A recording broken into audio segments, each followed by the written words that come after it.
টিনবিলাক ফুটা হৈ গৈছে। চৌকা ওচৰতো এই জুই জ্বলাবলে মানে সুবিধা নাই। খৰি চৰি চব তিতি গৈছে। আকৌ মানে বাৰীৰ একোতো শাক পাচলি চব নষ্ট হৈ গৈছে। আনকি পথাৰৰ ধান আমি চাবলৈহে পাইছো।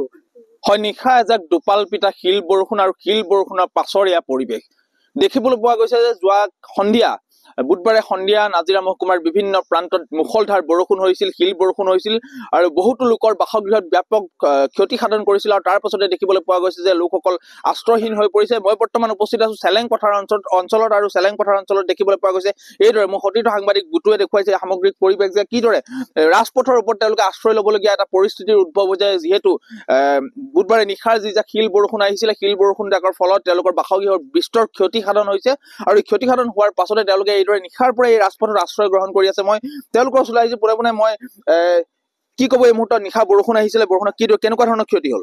আমাৰ ঘৰটো অৱস্থাই নাই, গোটেই ঘৰ টিং চিং ভাঙি এদাই। মোৰ ল'ৰা এটা অঞ্চল ল'ৰাটো গাটো শিল পৰিলে।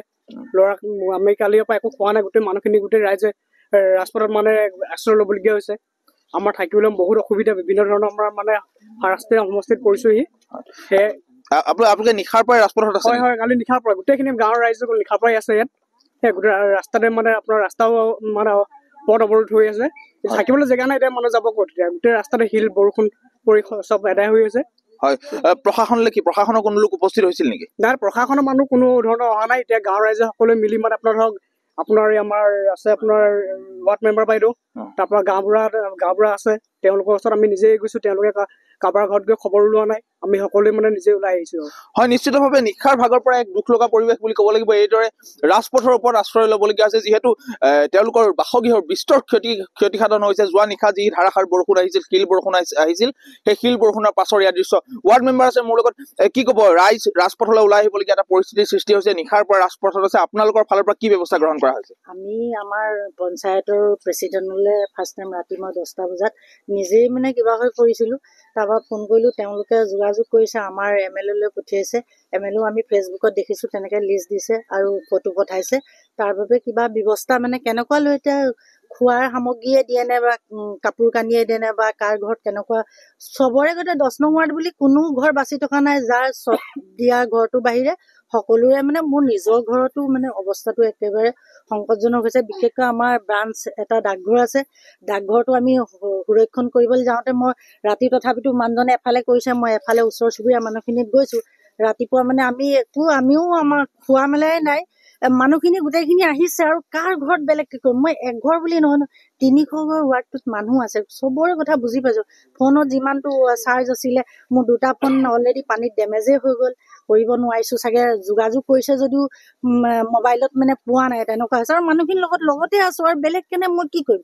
যিখিনি মই MLA লৈ জনাইছোঁ, তেওঁলোকে আছে, দলীয় কৰ্মচাৰী আছে বা তেওঁলোকে লৈছে পদক্ষেপ, লিষ্ট দিব কৈছে, ফটো ৰাখিব কৈছে।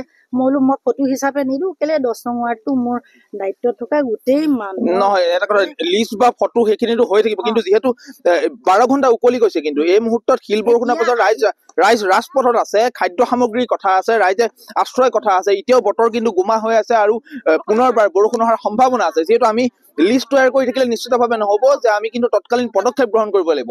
এই মুহূৰ্তত তৎকালীন পদক্ষেপৰ কথা কি ভাবিছে?